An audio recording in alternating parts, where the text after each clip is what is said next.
Hi everybody, how's it going today? Thanks for watching another video. As you can see by the fog in the barn, it's a cold morning. About -25 right now Fahrenheit. -40 with the wind chill, looks like. It's a cold one today. It's been an eventful morning already so far. Got this skid steer broke down. Big grabbed another one there. He's just cleaning 10-9 here. They're in the parlor getting milk. Not sure exactly what the deal is. Died like this when you were using it last night. Sometimes when that happens, it's the belt that drives the hydraulic motor, but I checked that and that was fine. They said it just quit and wouldn't start anymore. It wouldn't drive anymore. Tried starting it, but it's almost like the ignition that the key is in. There's something wrong with that because it doesn't feel like it's tight in there. Like you can turn the key further than you should be able to. So I'm going to take the tire off. Just have to pop this bolt off here, then I can manually open this, take the tire off, and then we'll pick the skid steer up, take it to the shop, get the arms lowered down, and see if we can figure out what the problem is. I also had the first milk truck this morning got stuck. We didn't have a lot of snow the last couple days, but it's been extremely windy, and with how cold it's been, the drifts that were on the road were just really hard. And with an empty load, he just got stuck. He almost made it through where he was going, but just stuck enough to where he had to call me. A lot of times when we have snow coming, they go a different way, but he went road south of the dairy, and I think he felt kind of bad about it, but happens to the best of us.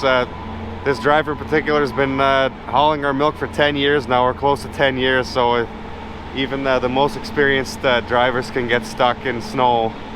But got him pulled out pretty easily, and he got loaded and is on his way to Fargo with milk, so it's could have been a lot worse. But anyways, we'll get this tire off, get the skid steer taken to the shop, and see if we can figure out what the problem is. And the payloader here now, got that bolt taken off, got the quick attach loose. I want to get it dragged back and get that tire off of it. I'm a little concerned that it might hit the front window, but I think we'll be okay.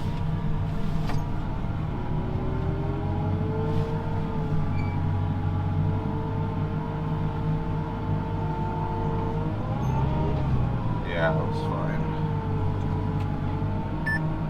Now we'll get the chain taken off, get it spun sideways, and then we can lift this thing up and take it to the shop.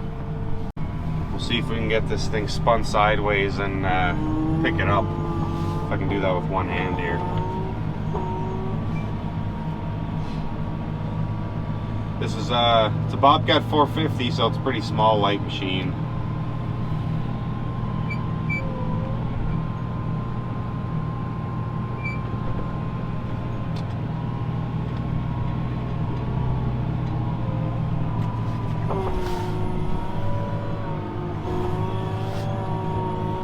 Apologize, just holding the camera in one hand while I'm trying to do this.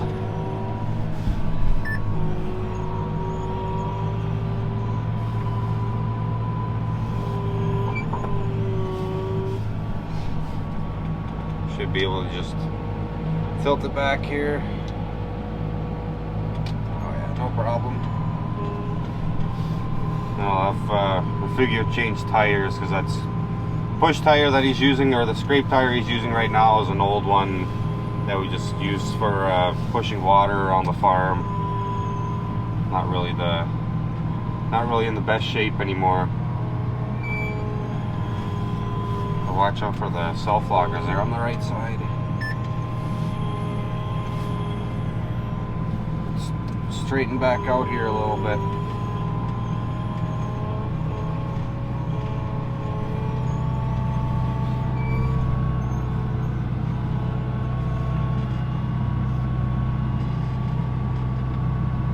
I have to go out and close those quick attach arms there before I wreck something.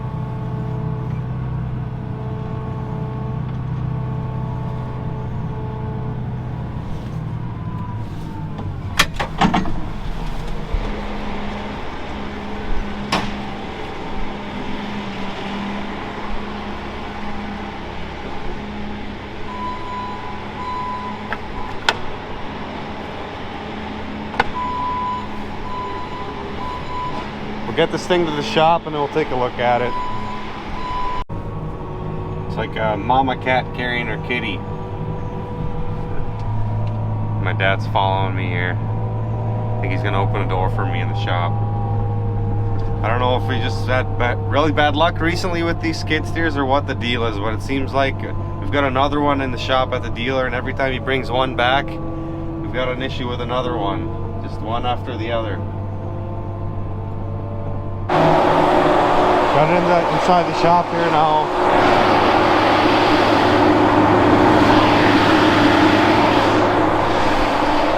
Just loading molasses there. There's a handle inside this thing that you can twist and pull to get these arms dropped down. So crawl in there, get those put down. And see if we can figure out what the problem is.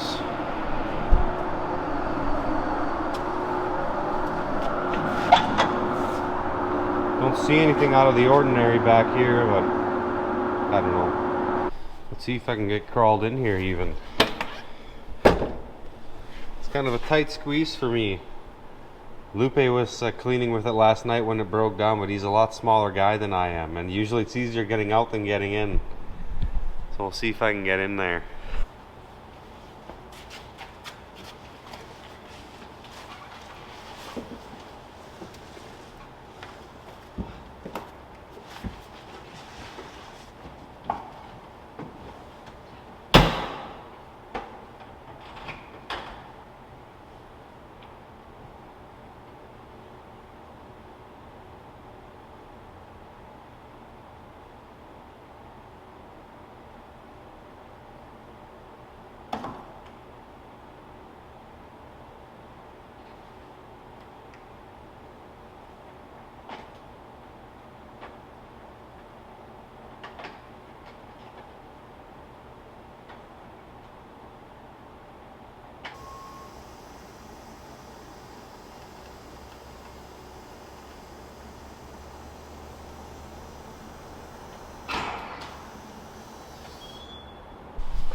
Battery's just about dead, but I don't know. This there's something wrong with this here. It's loose with the ignition. So I wonder if that came loose. I don't know. We shouldn't have died in the middle of him using it, but probably get a charger on it, charge the battery, and try to start it and see what happens. Try to see if we can get this back tightened up. That shouldn't be loose. Got the charger on and we'll let it charge for an hour or so. See if we can get it started, and in the meantime we'll go do something. It's later in the afternoon here. Got the ignition switch fixed on this skid steer. After the charger was on it for 30 minutes, it started right up. Don't think that was the issue. I think what happened, so after it was sitting here for a while, there was some oil underneath it. Hydraulic oil was pretty low. It's overfull now, but it's leaking hydraulic oil somewhere, and I think what happened was with the arms up, it was empty enough to where it thought it was out of oil, or a sensor sensed it was out of oil and shut the machine down.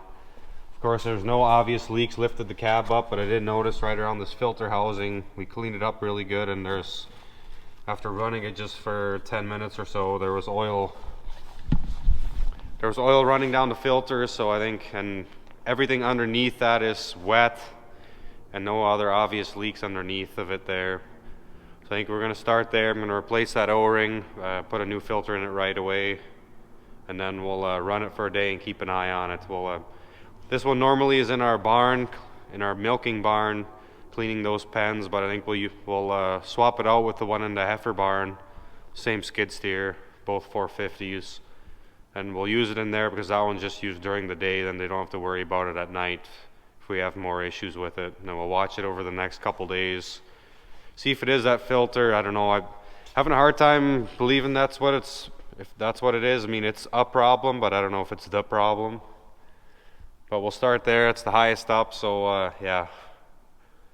Replace that here, and then we'll watch it the next couple days. Just pulled this out of there. Looks like there's two O-rings in this cap here. Filter's down in there that just pulls up out of there. And hopefully there's 2 O-rings in the box. I thought there was one for sure.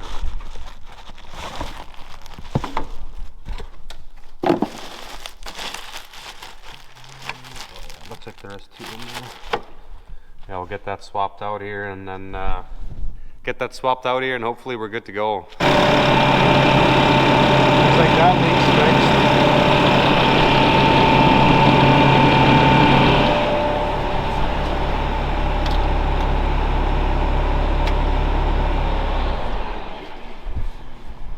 Looks like we got that leak taken care of. And while pulling that filter out, we got to the right level of oil also in the tank. Almost like I did that on purpose. So we'll see if that takes care of it. Hopefully that was the leak on there, but I have a feeling there might be another one hiding in there somewhere. We had one on our 850 here a couple weeks ago that was underneath an engine on a hose that wasn't going anywhere. It just had a cap on it, if you can believe that. Not sure why it was under there, but foot-long hose with a cap on it that was very difficult to get to. Hopefully we don't have something similar now. I think that'll be it for this video. Appreciate you guys watching. Kind of sounds like or looks like this might be the last day below 0 Fahrenheit of the winter, and hopefully it is. Ready for some warmer temperatures. Yeah, hopefully we'll see you in the next video. If you have any questions, comments, post them down below and I'll try to answer them as best as I can.